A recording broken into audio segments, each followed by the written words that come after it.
Welcome to Counsel of the Day with Shanrae, and I am Shanrae. All right, we are on week 4. We are on week 4, part 2 of self-centered or self-preserve, me or you. All righty then, and we have one more session after this. Is next Tuesday. That's the last day of August. And so, welcome to Counsel of the Day with Shanrae. I am Shanrae. Okay, and I'm going to magnify this a little bit so you all can see this a little bit better. But I wanted to start out like this tonight with these lyrics. And for love's sake, each mistake, you forgave. And soon both of us learn to trust, not run away. It was no time to play because we build it up and we build it up and we build it up and now it's solid as a rock. That's what this love is. That's what we've got. Oh, so this is an old school song. Came out in 1984 by Nick Ashford and Valerie Simpson, who was a married couple. And they were in the music, very well known. They've made a lot of great music down through the years. Nick Ashford and Valerie Simpson. But I thought about this song with me doing this series on self-centered or self-preserved, me or you, and been talking about different things, how being vulnerable in relationships, how being you're protecting yourself, or you just open, again, vulnerable. I'm going to move this along. Let me start. I am Shanrae, and I'm a Christian counselor. I acquired my degrees. If you don't know, I acquired my degrees from Ashford University. So I'm a degree counselor. Let me read this website disclaimer before we get started, because our 30 minutes again goes by pretty quickly. So let me magnify this so you can see it. And it says, please be aware that due to the nature of the technology that I'm using, that there can be no assurance of confidentiality when using this online service.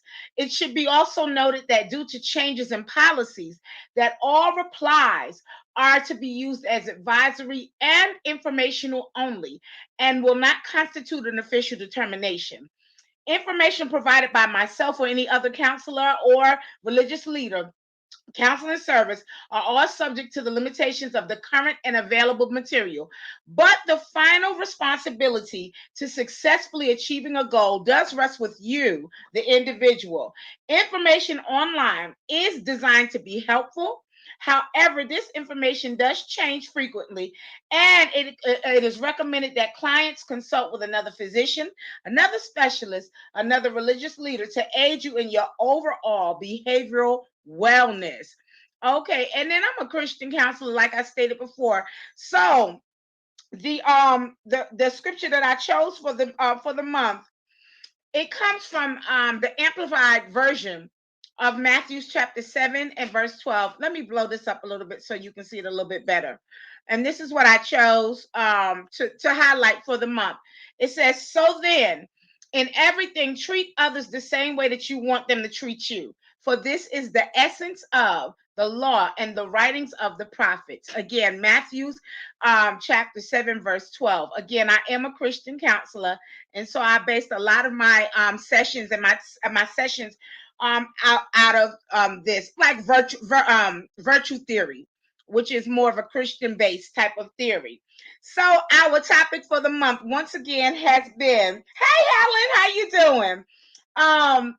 The topic for the month has been about, are you self-centered? Do you find yourself being more self-centered or more self-preserved? And then the subtopic for this week has been me or you. And so the session on Tuesday night really broke down how we either are vulnerable when it comes to our relationships, or we're more self-protective. We're going to protect ourselves if we feel like we can't open up and we can't trust the person that we are having a relationship with.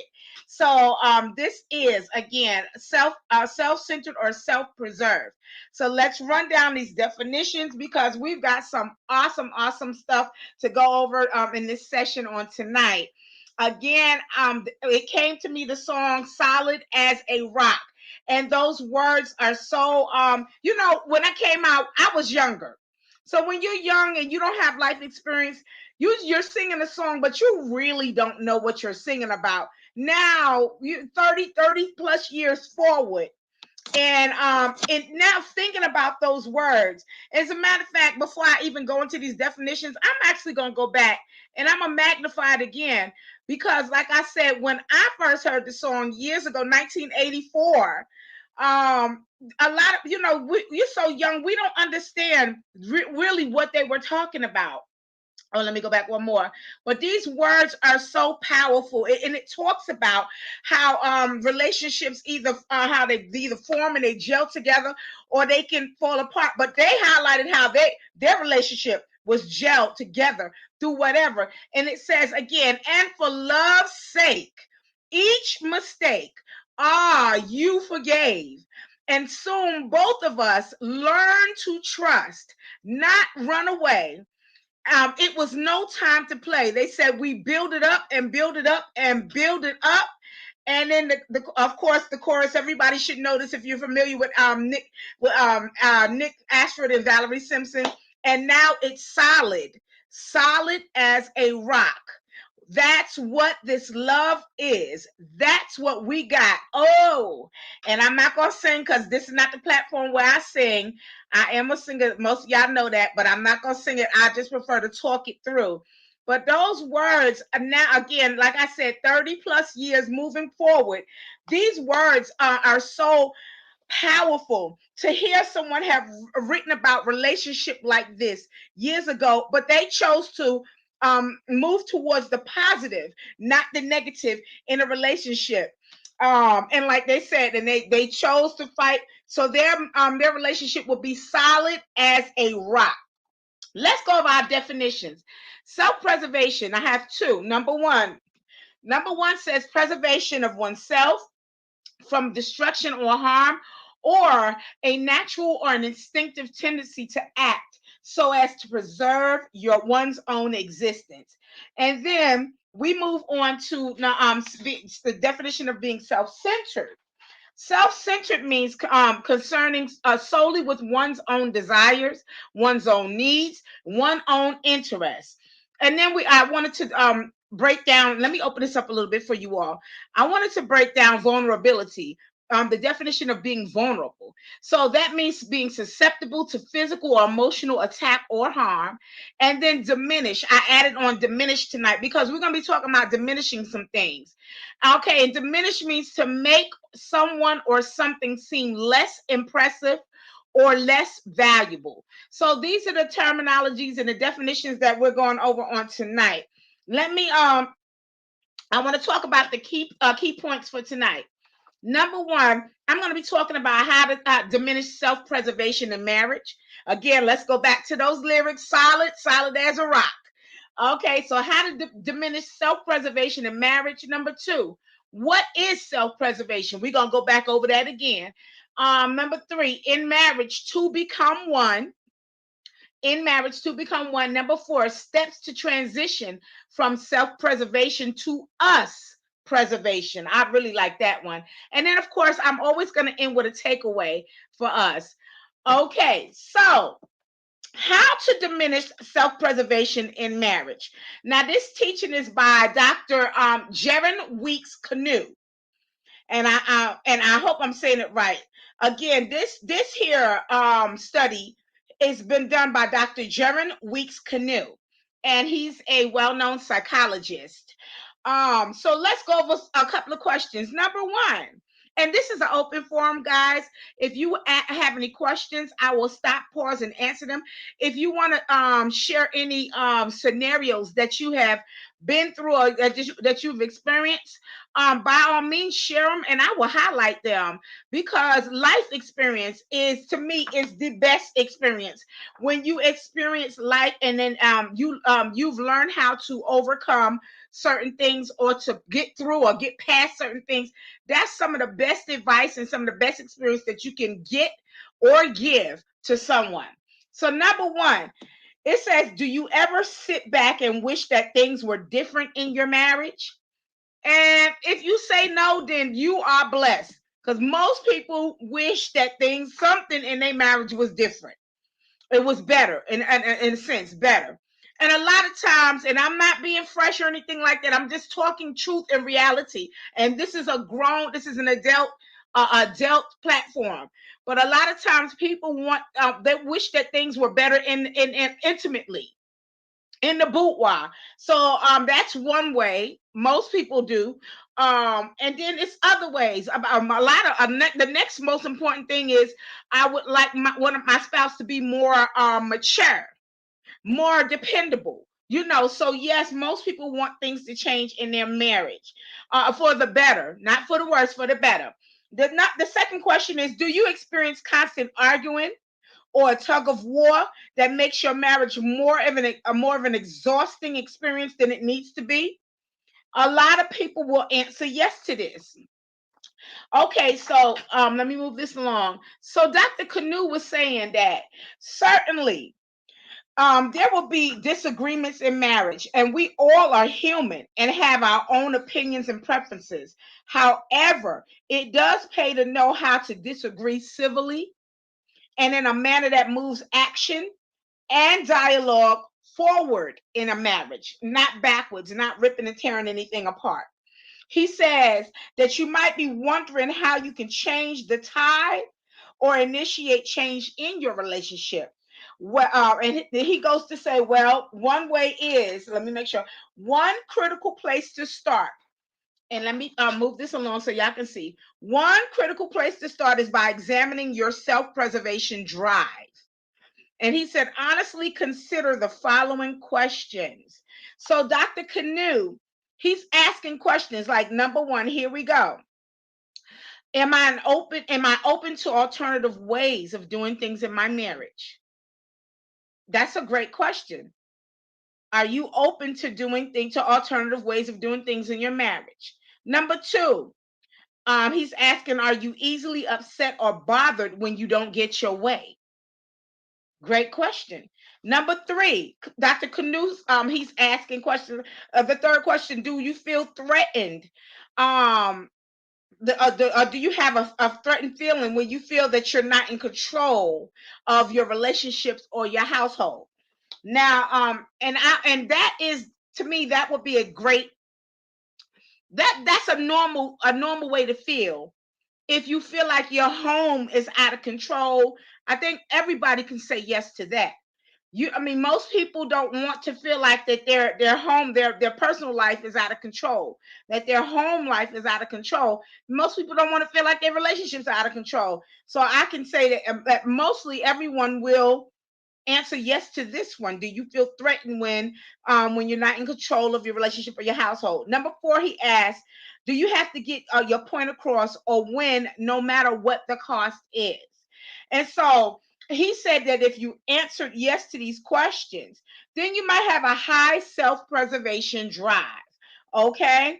While self-preservation may be helpful, say if you're naked and afraid and left in the middle of the Amazon, it could be counterproductive and may sabotage your marriage.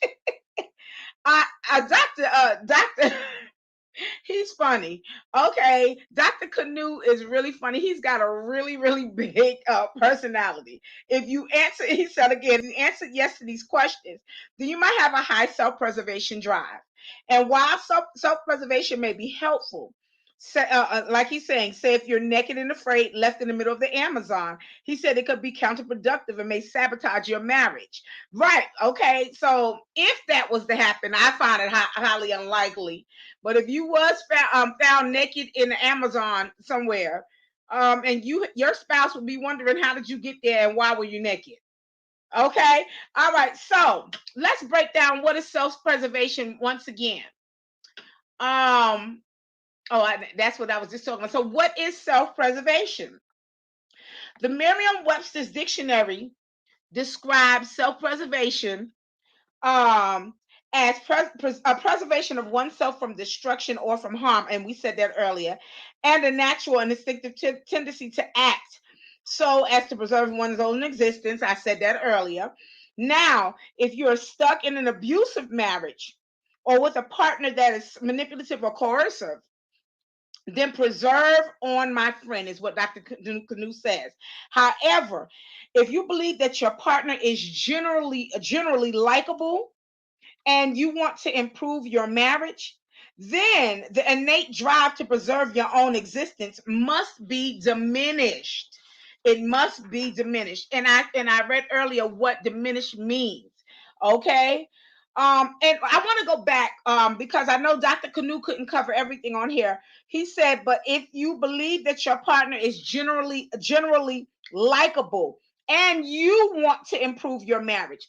Now, when it comes to improving a marriage, and I'm a magnified a little bit so you can see me a little bit better. It always takes two. I know he made it personal. He made it singular. And again, we don't. He couldn't cover everything in this findings here in his teachings, or his findings. But really, it's going to take two of you to have the same mindset, try to find a way to improve your marriage for the better. It takes two people, efforts of two people, not just one. Because if one person is the one that's doing it all, it's not going to work. It has to be both. It has to be two people that are willing to fight or to change their mindset and say, what I'm gonna do is I'm gonna work towards, regardless of anything, I'm gonna work towards my marriage getting better. All right. So let me move this along. All right. So in marriage, two people become one. And this does sound very extreme, but it might be. But when paired with the right partner, there is nothing extreme or nothing destructive about marriage, about two becoming one. Marriage actually gets better, gets easier when both partners live out this two become one philosophy. You no longer exist as a singular entity once you take your vows. And if there's any harm or danger there, it rests within fear of vulnerability and change. But that's a separate topic worthy of its own blog post. And this is what Dr. Canoe was saying. I'm going to pause here, but let me keep reading. So, when you become one with your spouse, you strive to understand what you and your partner need as a unit. Then you move forward to accomplishing that jointly. And instead of preserving your comforts and your preference and your styles and your opinions in some never-ending every man for himself game, you surrender. You surrender to what works best for your marriage. Okay, so he was saying that he understands that vulnerability and relinquishing control may be scary, which it is. It is. You may not even know how to behave differently than you have been behaving in this regard. And he's gonna he turns around and gives us a few steps to transition from being self-preserved into us preservation. So instead of going from self-preservation, he's trying to give us some strategies, or he is giving strategies to how we can do us preservation instead. Now let me go back to the two becoming one. Um, and this is with anything. I wear many different hats, as you all know. Those of y'all that know me, some of you all don't know. Excuse me. I wear many different hats. So I'm an artist. I'm a singer. I have several different platforms. Of course, I'm a counselor, different things like that. But when it comes down to communication, and this is just me and my husband and our marriage, this is what works for us. So we don't need anybody. Again, I'm a Christian counselor, so I grew up under a Christian instruction, and one of the things they talked about is you don't want your good to be evil spoken of. So you don't want to give somebody an opportunity to say something evil. You don't want to give them the opportunity. You don't want to present something and they say, "Oh, that was sketchy." So one thing we practice, we learned this pretty early in our marriage, that if someone of the opposite sex, if a man is trying to contact me, even if it comes to business, or they want to invite me to be a part of their event or something like that, I always make sure that my husband and I, if he's at work, then I will, tell the person that the best time that we can discuss business. something like that. The best time we can discuss business. And I always make sure that my husband is aware of the conversation and vice versa. Because and again, because people are human and it is what it is. And what I've learned down through the years, that people will just try you just to see what they'll get from you. So I've had business, so-called business transactions or business inquiries try to turn into something like something that was in my opinion, because I am a married woman, something that was unacceptable. And it was wrong, so you want to start asking me personal things about myself, or you want to start out with certain type of compliments. You look good to me or something like that, and then I just cut it off. I cut it off. We cut it off completely. Okay, I thought this was about business. I thought you wanted to invite me to come to an event, but I see that it appears that you have a different agenda, and I'm not going to go along with that. And so this is one of the things that we put into practice into our marriage, that if someone wants to have a conversation of opposite sex with me, they should be okay with the fact that my husband is going to know about the conversation, and vice versa. And or the conversation is not going to be had. So that's what helps us become one as a married couple. But again, that's just for me and my marriage. There's other people that choose to do different things, their way, and what works for them in their marriage. I just wanted to give that example. So let's move this along. Okay, so he states that when you become one with your spouse and you strive to understand what you and your partner need as a unit. All right, so he's talking about um accomplish that jointly instead of preserving. And did I read all of that? Yes, I did. I just read this about when we accomplish things that are jointly instead of as a singular entity. So here are a few steps. Dr. Canoe was saying, here are a few steps that to transition people, help them transition from self-preservation into us preservation. Number one, he says, he defines us preservation as a developed instinct to preserve your marriage from destruction or harm, including the harm that you cause when you act as a self-absorbed control freak. And he said, yeah, I said it. And he was like, here we go. And that's to me, and I'm going to magnify this, and especially the things that I've seen a lot during my sessions with different people. That is some of the hardest things for people to do, is to move into the mindset of because it's a transition from about me into us. And it's really, that's always something difficult when someone is married and they feel like they should. I'm still a person first. That's something that I hear a lot, or I have heard a lot in a counseling session. I'm a person first. Yes, we are. Yes, we are. And no two people are exactly alike. No two people like the same things or like to do the same things. But when you are married and you are as one, you have to be considerate of your joint union. You have to be considerate of your partner. If you got a new coworker that let me open this up a little bit. Some of the biggest issues that I've actually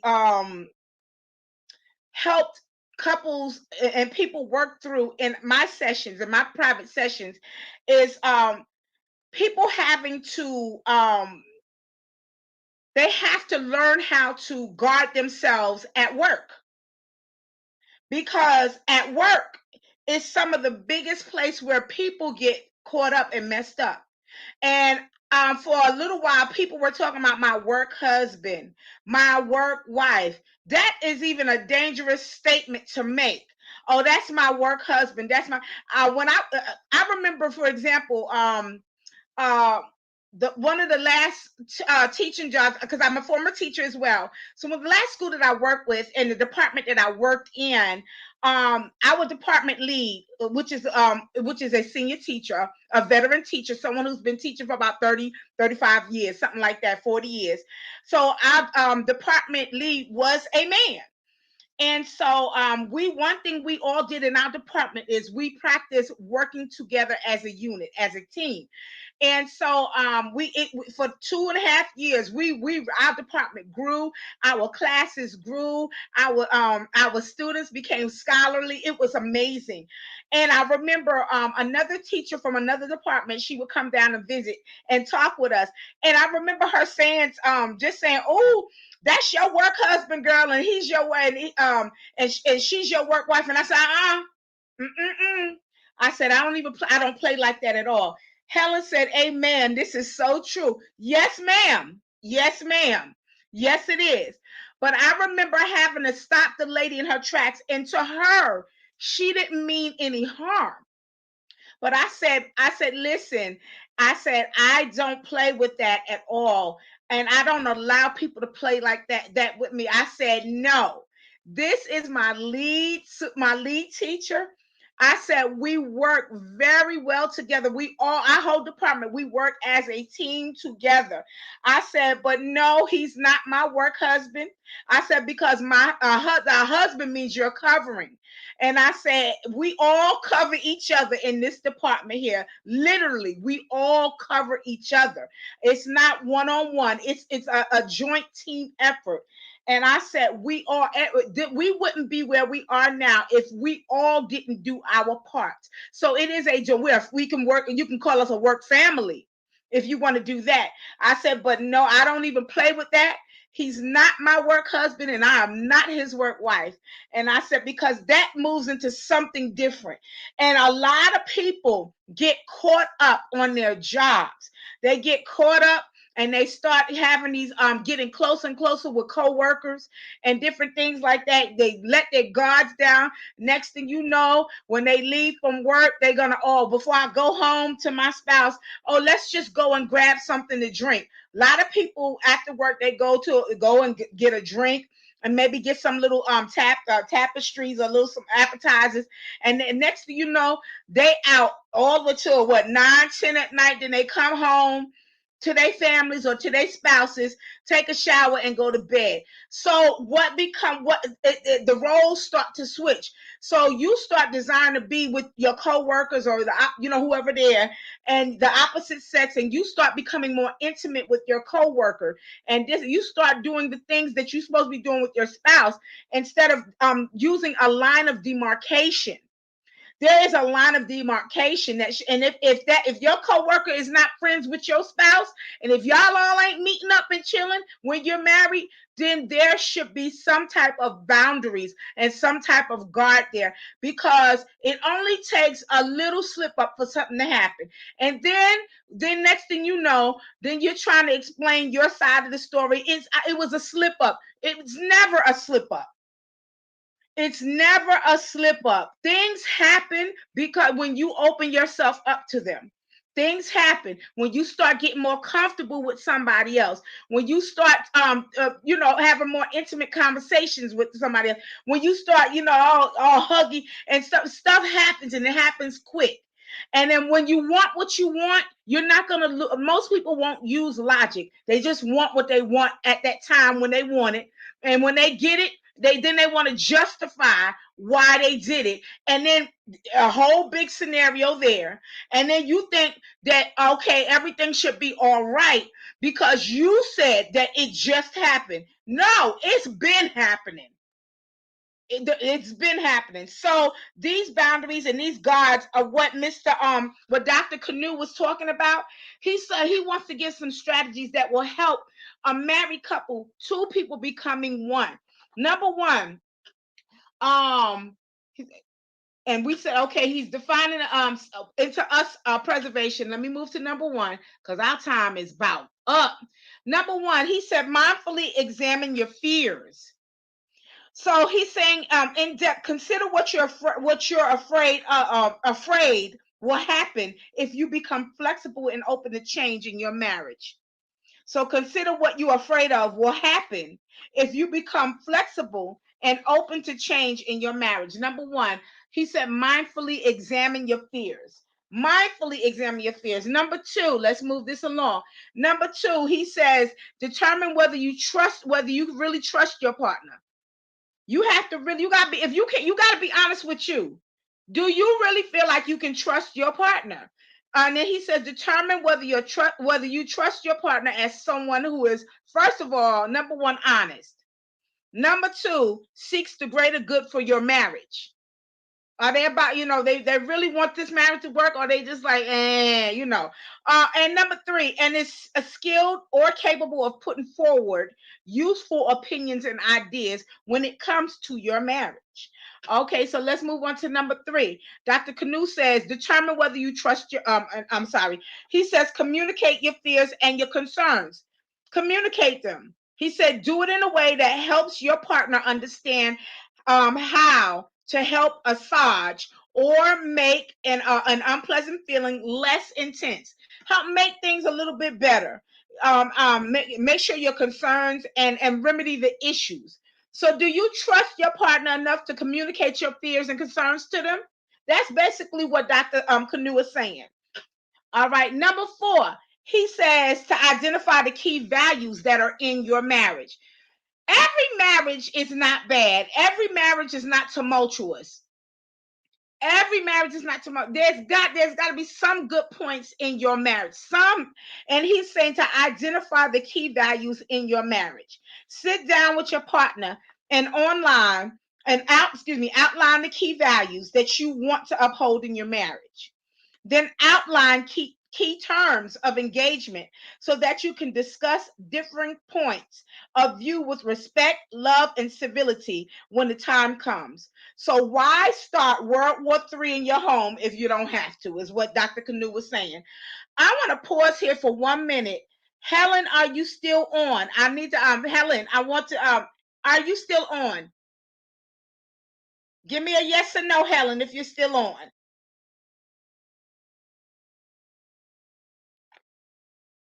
And I think I want to type it in here. Give me a minute. Let me type this in here. I wanted to ask Helen, are you still on?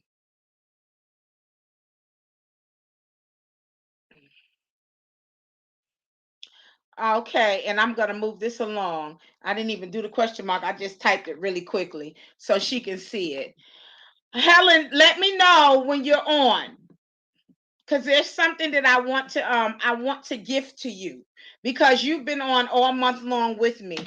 All right. She said, Helen, okay. All right.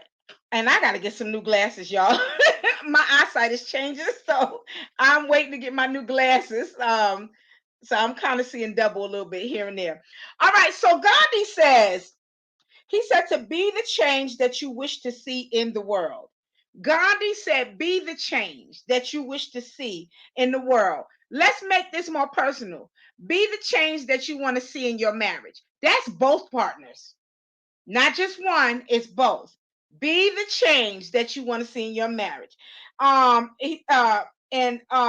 Canoe says, I say to be the change that you want to see in your marriage. That's what he says too.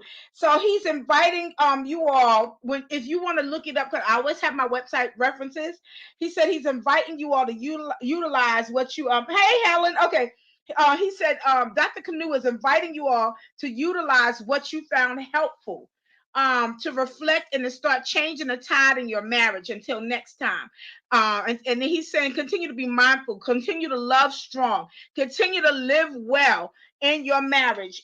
Your marriage is worth fighting for. Helen, you are here. You don't have to talk, Helen. You don't have to talk. I would like you to inbox me your mailing address.